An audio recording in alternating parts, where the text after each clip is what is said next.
AB Zobayer, Mosaddek, DUCSU নেতা, তারা কি জিনিস এবার তারেক জিয়া টের পাবেন। কত ধানে কত চাল, তারেক জিয়া এবার টের পাবেন। আর সেখানে ছাত্র দল বিএনপি এরা তো কিছুই না। অনেক চাঞ্চল্যকর ইশারা ইঙ্গিত বের হয়ে আসে। দর্শক, ডাকসু নেতা এবি জোবায়ের এবং মোসাদ্দেক এদের পুরোটাই কলিজা। এরা জীবনের পরোয়া করে না। জীবনের পরোয়া সাদিক ক্যামেরা বা অনেকেই করে না। কিন্তু তিনটা লোকের কথা আমি বলবো, হয়তো বা তারা একসময় শিবির করে থাকতে পারে, আই ডোন্ট নো। তবে একজনের সম্পর্কে নিশ্চিত জানি, রাজশাহী বিশ্ববিদ্যালয়ের জিএস সালাউদ্দিন আম্মার। সালাউদ্দিন আম্মার, মোসাদ্দেক, এবি জোবায়ের, এই ছেলেগুলো, প্রথম কথা, এরা জীবনের পরোয়া করে না। পৃথিবীর কোন শক্তি এদেরকে থামাতে পারবে না, নাম্বার ওয়ান। দ্বিতীয় হচ্ছে, এবি জোবায়ের, মোসাদ্দেক, এদের কোনো হাইকমান্ড নাই, এদের কোনো মাদার পার্টি নেই। এ কারণে এরা এদের নীতি নৈতিকতা বোধ থেকে যা ইচ্ছা তা বলেন, বেপরোয়া। এ কারণে তাদেরকে সবাই ভয় পায়। যেমন সাদিক কায়েম যদি তারেক রহমানকে জয় বাংলা করে দিতে চান বা ছাত্রদলকে নাকানি চুবানি খাওয়াতে চান, এটা তারেক রহমান আমিরে জামাতকে ফোন দিয়ে যদি বলে যে শফিক ভাই, সাদিক কায়েম একটু বেশি করতেছে, আপনি একটু বুঝিয়ে বলেন, ডাক্তার শফিকুর রহমান সাদিক ক্যাম্পকে একটা ফোন দিলে সাদিক ক্যাম্প ঠান্ডা। কিন্তু এই এবি জোবায়ের, মোসাদ্দেক, সালাউদ্দিন আম্মাররা এমন জিনিস, কারো ফোনে তারা থামবেন না এবং কেউ তাদেরকে ফোন দেওয়ার মতো সাহসও করবে না। ওরা দেশের জন্য, জাতির জন্য নিজেদেরকে উৎসর্গ করে দিয়েছে। ওদের মা বাবারাও নিজেদেরকে উৎসর্গ করে দিয়েছে। ওদেরকে কেউ থামাতে পারবে না। তো দর্শক, ওদেরকে মেরেছে থানার মধ্যে। বাংলাদেশ যা একটা অসভ্য বর্বর রাষ্ট্র, একটা মব স্টেট, মবক্রেসি চলে, তার প্রমাণ হচ্ছে থানার ভিতরে নির্বাচিত প্রতিনিধিদেরকে বেধড়ক পেটানো হয়, তার কোনো বিচার হয় না। হ্যাঁ, ওরা মার খেয়েছে, আহত হয়েছে, হসপিটালে চিকিৎসা নিয়েছে, কয়েক গুণ শক্তি নিয়ে ফিরে এসেছে। ফিরে এসে ঢাকা বিশ্ববিদ্যালয়ের বিএনপির যে লাগার এলাকা ধান লাগা ভিসি, সেই ভিসির কাছে বিচার চাইতে গিয়েছেন। কিন্তু ভিসির এবং ভিসির সাথে যারা আছেন তাদের বডি ল্যাঙ্গুয়েজে মনে হয়েছে তারা এর কোনো বিচার করবেন না।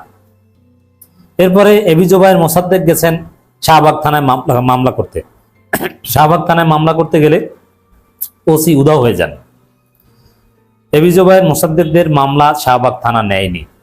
এমনকি সাংবাদিকদের যে পিটিয়েছে, গুপ্ত শিবির ট্যাগ দিয়ে সাংবাদিকদের যে নির্যাতন করেছে, পুরো ঢাকা বিশ্ববিদ্যালয় সাংবাদিক সমিতিকে যে পিটিয়ে সাইজ করেছে ছাত্রদল বিএনপি, কানের পর্দা ফাটিয়ে দিয়েছে, তারও কোনো মামলা শাহবাগ থানা এখনো নেয়নি।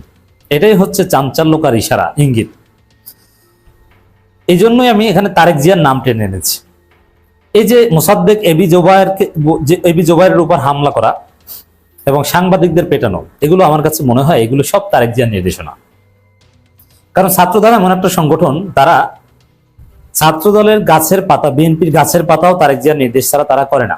তারা গাড়ির পেছনে দৌড়ায় বা আরো যা কিছু আপনারা দেখছেন, তারেক জিয়ার নির্দেশ ছাড়া তারা কিছু করে না। এখন ঢাকা বিশ্ববিদ্যালয়ে এই বিশৃঙ্খলা সৃষ্টি করা, অবশ্য পরবর্তীতে তারেক জিয়া ভুল বুঝতে পেরে ওদের লাগাম টেনে ধরার চেষ্টা করছেন এবং ওরা বলছে যে না, আমাদের দ্বারা কেউ আক্রান্ত হবে না, নানান কিছু বলছে। কিন্তু তারেক জিয়া এক্সপেরিমেন্ট করতে ছাত্রদলকে নির্দেশ দিয়েছিলেন, সালাউদ্দিন আহমেদ এটা প্রযোজনা করেছেন। এইভাবে দর্শক,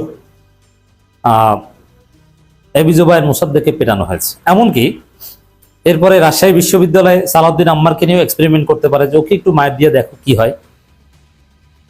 সম্ভাবনা আছে, আমি ধারণা করছি। এখানে এবি জোবায়ের, মোসাদ্দেককে ওই তারেক রহমানের ট্রেটার প্ল্যানের অংশ হিসেবে পেটানো হয়েছে।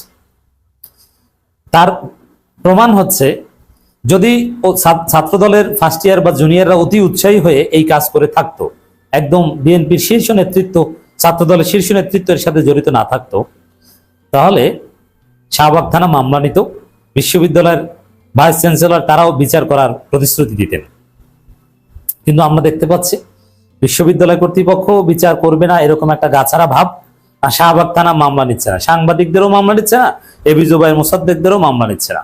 আর মোসাদ্দেক, এবি জোবায়ের, ও তো আমাদের আব্বা বলেছে যে ওদেরকে সাইজ করতে, তো এখানে তো মামলা নেওয়া হবে না।